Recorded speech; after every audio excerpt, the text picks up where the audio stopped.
You're watching Sun TV, broadcasting to the world from studios in Providenciales, in the beautiful by nature Turks and Caicos Islands. Sun TV, your source for real news as it happens.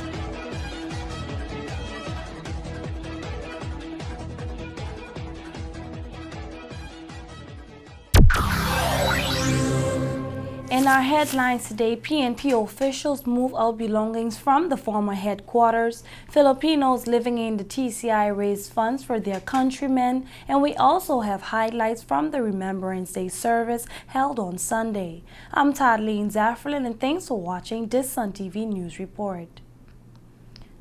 2 months after the Attorney General's chamber changed the locks on the PNP headquarters, officials from the party went to the building and removed their belongings. On the afternoon of Monday, November 11th, a moving truck was seen outside the headquarters, which is located on Airport Road, Providenciales. Among the items removed were furniture, fittings, files, and campaign materials that were used in previous elections. A PNP official told Sun TV that the reason why the items were removed was because they do not belong to the Crown, which took control of the building on Wednesday, September 4th. Sun TV understands that the PNP has applied to have a long lease on the building, but this has not yet been finalized. The building, which was built on Crown land illegally, is said to be worth about $1.5 million.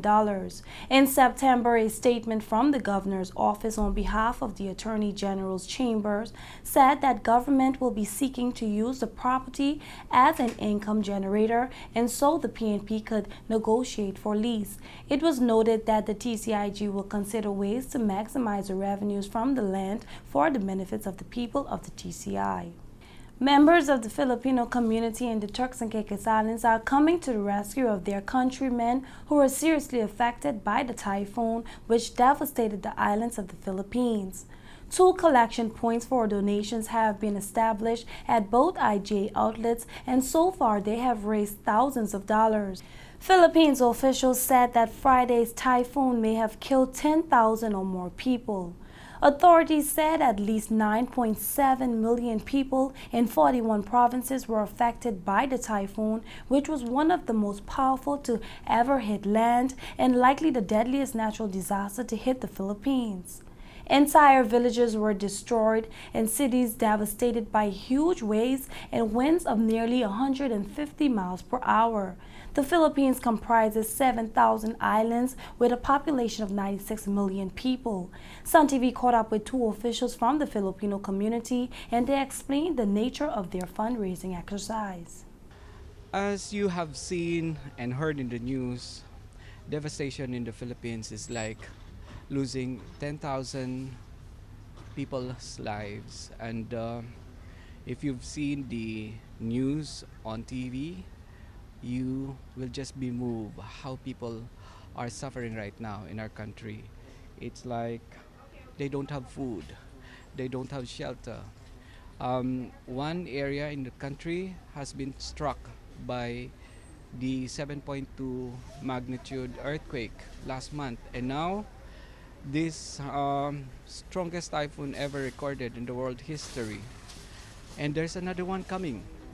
So what we are doing as a community, a small community in the Turks and Caicos Islands, is to ensure to get help from the community, from the tourists, from the locals, of getting some funds and sending it to the Philippines where they need the help most, very urgently. Oh, we were so overwhelmed because the first time we had our donation campaign, we started it right here in IGA supermarket. And we were able to collect $3,617 just for one day. So we are doing everything like daily. We have a donation drive here at IGA. We're looking for another donation drive in the Do It Center. And we welcome people to be part of this crusade to help the Philippines. We are partnering with the Philippine News Media, ABS-CBN, but we are looking also at the Red Cross Philippines, so that we can wire transfer these funds to them. Well, what we have learned in this devastation in the Philippines is we have the spirit of this bayanihan. Okay, we learned that in order for us to stand, we have to take away our differences, but we have to stay, and then we have to help each other, so that we could reach out to those people who are affected by this super typhoon that had happened in the Philippines. Well, we are very much glad that the response in this community is very, very inspiring. Like yesterday, we had raised $3,617 in just one day. So we are so glad that the people of the TCI is very much helping. Scores of people turned out for the annual Remembrance Day service at the St. Monica's Anglican Church in Providenciales on Sunday, November 10th. The service was to pay tribute to those who fought in the two world wars of the 20th century and in subsequent conflicts. His Excellency Governor Peter Buckingham placed a wreath at the war memorials on Grand Turk, while Deputy Governor Anya Williams placed a wreath at the war memorials on Providenciales. Sun TV attended the ceremony in Providenciales and spoke with Deputy Premier Akira Mizik, Opposition Leader Charlene Cartwright Robinson, Andrew Newlands, a spokesman for the ex-servicemen, and Lamika Williams, President of the Red Cross. Just for Turks and Caicos Islanders to remember those who assisted in the First and Second World War when the United Kingdom opened their borders to their overseas territories and Commonwealth countries for assistance to assist their troops. It's also important because we had our own Turks and Caicos Islanders serve in the First and Second World War. The numbers of them have dwindled. I believe there's only about 3 of those persons left. And so it's very good that we're able to come together and remember them, thank them for their hard work, their dedication not only to the Turks and Caicos but to Queen Britannia on a whole. And as for the government, we look forward to continuously thanking persons who've taken part and who may have given their lives as well. We have our new National Honors and Awards Committee that are looking to extend the awards offering during the services that we have in May for Memorial Day or National Heroes Day. And again, Mr. Bobby Fulford will be one of those recipients, and I've kind of got out the bag. But because again, he not only was an ex-legionman, but he also had some great feats here in Turks and Caicos and was very instrumental in a ship explosion and saving some of the passengers that were on the vessel. And so it's things like this that we must say thank you to those persons who have fought for our freedoms today. I was a Brownie and a Girl Guide, and of course from I was very young we were taught to remember those who had fought in the World War. And quite frankly, I think the island of South Caicos, we had a number of veterans right there that contributed and continue to tell us stories as children, especially in those times. So it means a lot that we still have persons who are among us who served in those world wars, and it's important that we continue to remember them and also to remember those who are still fighting for freedoms around the world. So I am pleased with that. The laying of poppies on Remembrance Day is a very significant event, I think, in world history, particularly the British Commonwealth history.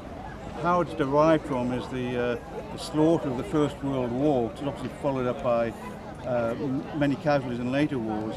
With the First World War, there were enormous casualties, and on the battlefields in Flanders, where so many men died, poppies grow there naturally, and so the poppy became a symbol of the men that died in the First World War. And we have the Remembrance Sunday on the November the 11th. Remembrance Day, it's not always a Sunday now, because the war ended on the 11th hour of the 11th day of the 11th month. So that's why November the 11th is so significant. So this is a representation of all the men who died for freedom, and that's really what it's all about. The Red Cross was formed to a war, as we know, so war is nothing strange to us, and the victims of war are not strange to us. So Remembrance Day is very special in regards to the Red Cross, as we remember those persons affected, not only the soldiers and their families, but victims that were affected from living in areas of war. So the Red Cross finds Remembrance Day to be very special to us, and we try to continue to pass on this message through our initiatives, the importance of acknowledging and remembering those, not only those that fought, but those that are affected. Well, that's our Sun TV News Brief for today. Join us again tomorrow when we bring you real news as it happens directly to your computer, mobile device, or smartphone. If you know anyone living overseas who would like to keep up with what is happening in the Turks and Caicos Islands, get them to email us at sun@suntci.com so we can add them to our mailing list to get Sun TV News. Thanks for watching. I'm Tadleen Dafferlin.